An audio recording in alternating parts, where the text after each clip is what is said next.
How to make biko or the Filipino sweet sticky rice. Ay, nag-English pa gyud ko. Magbisaya na lang gud kay biko bitaw ni. Para espesyal ang biko, sundo nato ang recipe sa akong mama. Hulatan ninyo sa last ang sikreto para machika na ako sa inyo. Sa usa ka kaldero, lutua ang sticky rice ug ang gitawag nilang pilit. Normal ra gud siya sa pagluto, same sa pagluto sa mga kanon. Ug sa pikas nga kalaha, start na nato pagluto ang latik.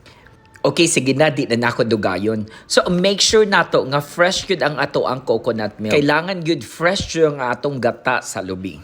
Atong pabukalo na ang coconut milk.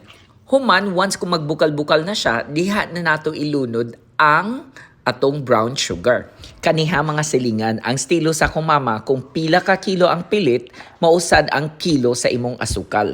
Pero kung di kay kaganahan nga tamis gyud, i-light lang pod ang sugar. Like my choice, dili gyud kay ko ganahag daghag asukal. Kani gyud nga klase nga biko nga dili gyud nimo makalimtan. Kana bitong biko nga lami kayo kanon pagkahuman pag-udto, magbiko ka plus naapay bugnaw nga coke or magkape, agoy kalami gyud.